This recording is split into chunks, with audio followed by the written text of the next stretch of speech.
La rebelión contra el amoroso plan de Dios acarrea indecibles miserias. Una de las más horrendas es la eliminación directa y voluntaria de seres humanos en los 9 primeros meses de su existencia. Ese crimen tiene un nombre: aborto. Es tan antiguo como el pecado, es decir, multimilenario. En él, como en ese otro viejo azote de la humanidad que es la guerra, lo único moderno son los procedimientos.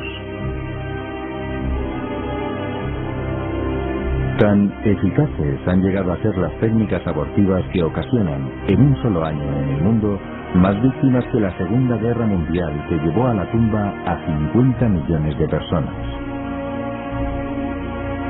Las vidas cegadas por el aborto en un año en el mundo son 20 veces más numerosas que las arrebatadas por el devastador tsunami de 2004.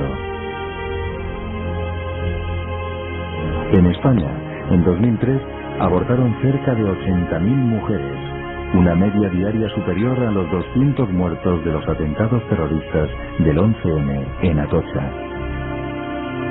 La deriva hacia una conducta más permisiva forzó el cambio del pensamiento, pues casi siempre se acaba pensando como se vive. Había que inventar argumentos para justificar el crimen, y para ello era esencial ocultar la verdad sobre el embrión. En el debate sobre el aborto son varios los argumentos que se esgrimen a favor del mismo. Uno de ellos es la idea de que el embrión, el concebido, es parte del cuerpo de la mujer.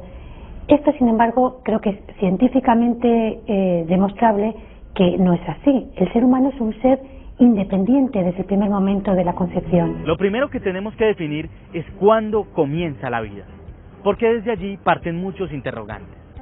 La pregunta más correcta no es cuándo comienza la vida.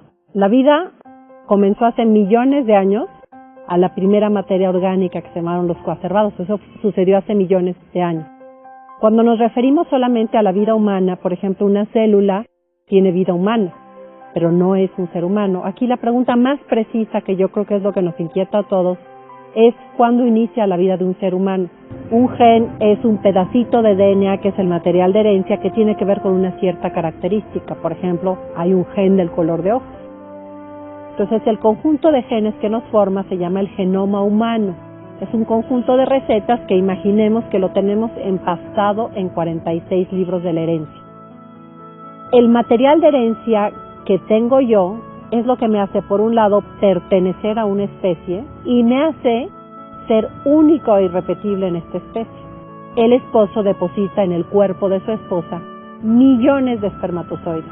A partir de ahí, estos millones tendrán que nadar hasta llegar a alguna de las trompas de falopio, que es donde se encontrarán con el óvulo. Y solamente uno va a penetrar a este óvulo para que suceda lo que se llama la concepción, que ese es el término más rico para llamar ese momento. Gracias a la concepción se une los 23 cromosomas o libros de la herencia que traía el papá y los 23 cromosomas que tiene el óvulo y aporta la mamá. ¿Qué sucede en ese momento? En ese momento se completa el material de herencia. Tenemos los 46 cromosomas que son el genoma humano completo. Este genoma humano es nuevo, es diferente al del papá y a la mamá, significa es individual. Entonces, si es un genoma humano individual, la conclusión es que estoy frente a un individuo humano. La implantación, sin lugar a duda, es un momento importante en el desarrollo embrionario, pero no es cuando inicia la vida. Quiero recordar aquí que la vida inicia en el momento de la concepción. En la concepción ya tenemos un ser humano en desarrollo, ¿sí? No está en potencia, ya existe, ya está en desarrollo. Solo tendrá que ir expresando cada parte de su cuerpo en el momento de embriología humana que le corresponde. A las 24 horas es detectable a través de la sangre de la madre, macromoléculas con las que este ser humano actúa en el sistema inmunológico de la madre, por ejemplo, para evitar que la madre lo rechace. También construye factores que influyen en los procesos de coagulación para preparar mejor el endometrio. Tras una carrera de obstáculos que dura unas horas, un espermatozoide fertiliza el óvulo directamente. Inmediatamente se sella la membrana de superficie para impedir la entrada de ningún otro espermatozoide y se completa la división cromosómica del óvulo. La célula resultante poseerá el número normal de cromosomas de la especie humana.